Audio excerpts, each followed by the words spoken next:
18 മാസത്തെ parental leave എടുത്ത കാരണം എനിക്ക് അവധിയാണ്.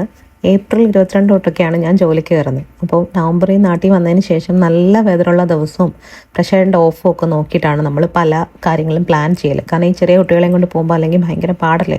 ഇപ്പം തന്നെ കൺമണി ഇറങ്ങാൻ തുടങ്ങുമ്പോൾ തൊട്ട് വഴക്ക് തുടങ്ങും. എന്നാൽ വെയിലുണ്ടെന്ന് പറഞ്ഞാലും നല്ല തണുപ്പുണ്ടാവില്ല. ഞാൻ 2-3 ലെയർ ഡ്രസ്സ് ഇട്ട് കവർ ചെയ്തിട്ടുണ്ട്. നമ്മൾ രാവിലെ പോകുന്നത് നമുക്ക് സറിയിലൊരു ഓഫീസിൽ എൻ്റെ പാസ്പോർട്ട് സറണ്ടർ ചെയ്യാൻ പോകണം. അതുപോലെ തന്നെ പോകുന്ന വഴിക്ക് നമുക്ക് പിന്നെ അവിടെ ഇതുവരെ നമ്മൾ പോയിട്ടില്ലാത്ത ഏതെങ്കിലുമൊക്കെ, എപ്പോഴും നമ്മൾ അങ്ങോട്ട് പോകുമ്പം പോകാത്ത ഏതെങ്കിലും റെസ്റ്റോറൻറ്റിൽ നിന്നായിരിക്കും നമ്മൾ അന്നത്തെ ഫുഡ്.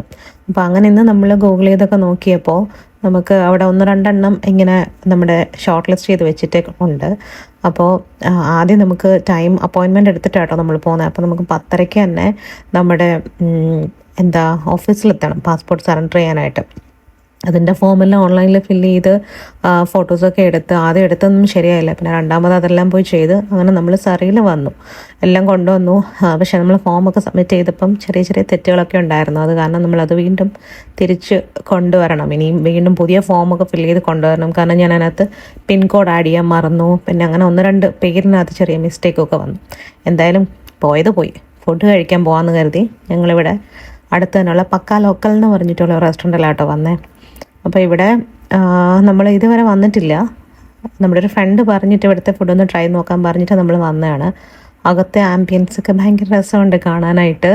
നല്ല വോളിലൊക്കെ ആ ആർട്ടൊക്കെ ചെയ്തേക്കുന്നതാണ്, നല്ല രസമുണ്ട് കേട്ടോ. പെയിൻറ്റ് ചെയ്തേക്കുന്നതും ഇതൊക്കെ പെയിൻറ്റിങ് ആണെന്ന് തോന്നുന്നു. വോൾ സ്റ്റിക്കർ അല്ല, പെയിൻറ്റിങ് ആണെന്ന് തോന്നുന്നു. എന്തായാലും നമ്മൾ മോന് ബിരിയാണി മതിയെന്ന് പറഞ്ഞു. അവന് ബീഫ് ബിരിയാണിയും ഓർഡർ ചെയ്തു.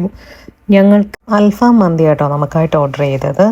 കൺമണി ഇപ്പം തന്നെ പറക്കൽ തുടങ്ങിയിട്ടുണ്ട്. അതിനെ വെച്ചുകൊണ്ട് ഫുഡ് കഴിക്കലും പാടാണ്. ഒരുവിധം ഞാൻ എങ്ങനെയൊക്കെയോ കുറച്ച് അവളൊന്ന് വയറ് നിറയ്ക്കാൻ വേണ്ടിയൊക്കെ വാരി കൊടുത്തു. സ്പൂൺ എടുത്ത് എല്ലാം വായി വെക്കുന്ന ഒരു പ്രായമുണ്ട്. സ്പൂൺ എടുത്ത് വായി വെക്കുകയും എല്ലാം തട്ടിക്കളയും, ആകെ ബഹളമായിരുന്നു. പിന്നെ എങ്ങനെയൊക്കെയോ വിശപ്പിൻ്റെ വിള കൊണ്ടും എങ്ങനെയൊക്കെയോ അഡ്ജസ്റ്റ് ചെയ്തൊക്കെ ഞാനും ഫുഡൊക്കെ കഴിച്ചു. ആസ്വദിച്ചൊന്നും കഴിക്കാൻ ഇപ്പോൾ ചെറിയ കുട്ടികളുള്ളവർക്ക് പറ്റത്തില്ല. ചെറിയ കുട്ടികളുള്ളവർക്ക് അത് മനസ്സിലാവുമെന്ന് വിചാരിക്കുന്നു. അപ്പോൾ അങ്ങനെ നല്ല ഫുഡായിരുന്നു കേട്ടോ. ക്വാണ്ടിറ്റി വൈസ് ആയാലും ഇഷ്ടം പോലെ ഉണ്ടായിരുന്നു. ഞങ്ങൾ കുറച്ച് വീട്ടിലോട്ട് കൊണ്ടുവന്നു, പാഴ്സൽ എടുക്കാനുണ്ടായിരുന്നു. കാരണം അത്രയും ഫുഡ് ഉണ്ടായിരുന്നു. അപ്പം അത്രയുള്ള വീഡിയോ എല്ലാവർക്കും ഇഷ്ടപ്പെട്ട് കാണുമെന്ന് വിചാരിക്കുന്നു. സോ നമുക്കിവിടെ വൈൻഡപ്പ് ചെയ്യാം. Thanks for watching. അടുത്തൊരു വീഡിയോ കാണുന്നവരെ ടാറ്റാ ബൈ, സീ യു.